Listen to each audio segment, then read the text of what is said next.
okay, I'm really inspired by what MJ's saying here. I'm going to do it. I'm going to give it a go.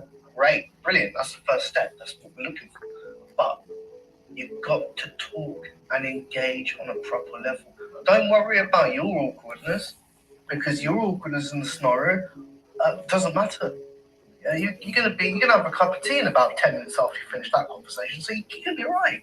You know, the person with disability, they're gonna be with that permanently. So how you address them is gonna have a massive impact. You know, from employer perspective, on whether they want to continue working for you or not. Let's be real about that. You know. Incredible. I think these conversations need to be had because it's really hard to have them. And yet, I think as disabled people, don't you think that in secret, like we have meetings, like when we get together, we're like, Trey. Oh, there you are. Amazing. I would like people to realise that this is not about the poor me scenario, because we all change during our working life. I was born with polio, have very severe arthritis and dyslexia.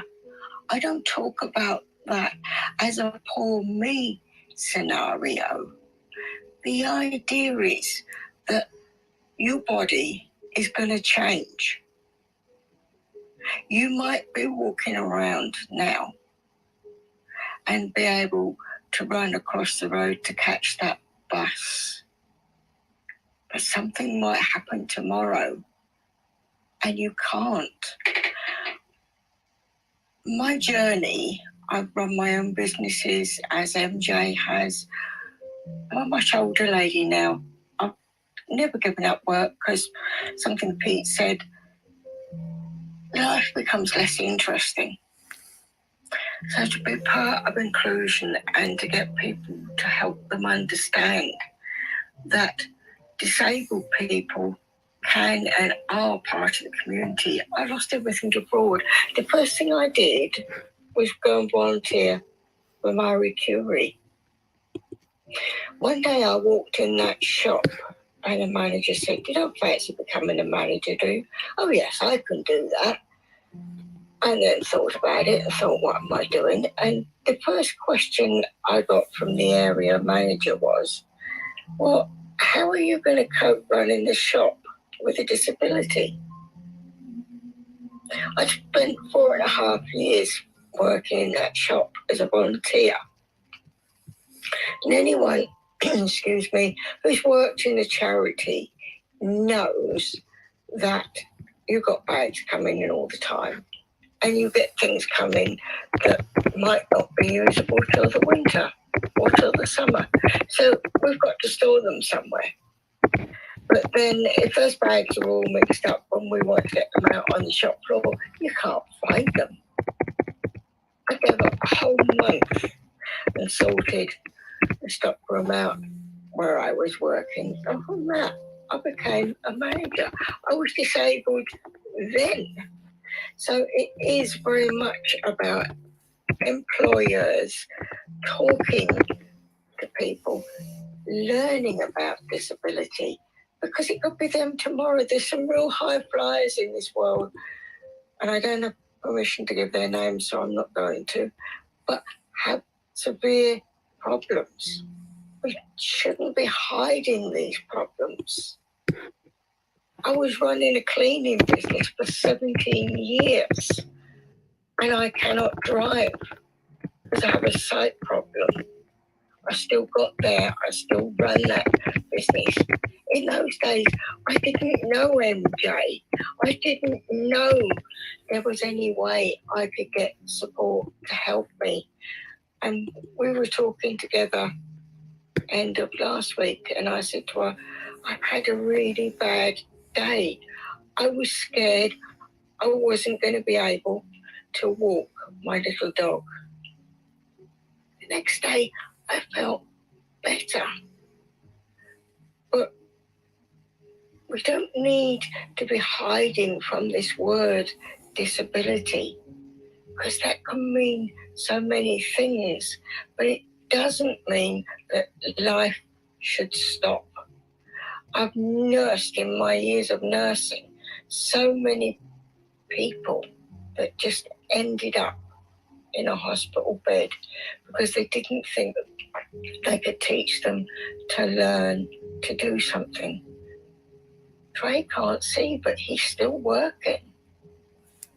There's deaf people who still work, still go to university. Hey, I'm taking a degree now. I never thought I'd do that. But we have to help people and help the government to understand if you're not helping these people, that's a wasted work opportunity. Disabled people don't just want money to live, they want to take part in life. And believe you me, I've got to know a lot of them besides myself now. And when they have an off day, they still keep going. I can think of many employees that I've had who have been so-called fit, that have taken days off for minor things. So let's get this out there and get people changing the way they think about disability. Because what does that really mean? It means you do things differently. I was brought up that I had to adapt to how everybody else did things. And things change all the time. So keep an open mind. And that's how I became the earth healer. So I could do something that showed a physical change. And I'm putting out my blog today. It's Monday. I never read a bit because it tells you how doing small things can make a difference. And I will stop speaking there. Alexia, you're amazing. I'm not gonna feed back except to say we've had a powerful conversation. It's just the beginning. We're going to be here every Monday at 6 and Saturday on LinkedIn for Belonging in Business, and then we're going to be having inclusion on a Monday night from next week. So we are already live. We're going to go over to LinkedIn now. I'm going to respect what Pete is doing at 7 and run over to LinkedIn.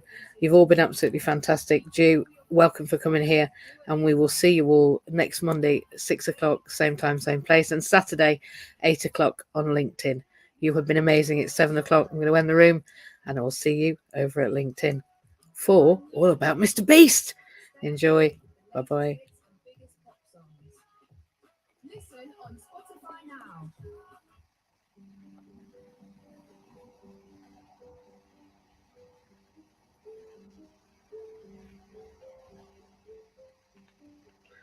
Let's find Pete, shall we? Let's have a look. Where is he? Can't even see him. Where's his event? Can't find him.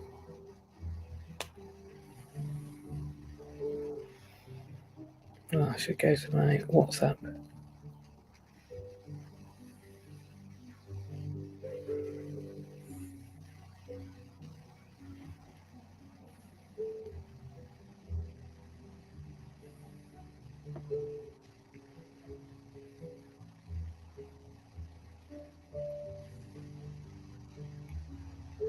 We're still live. And I'm still trying to find. Yeah, we're still live. I'm going to go off live now. Bye, everybody.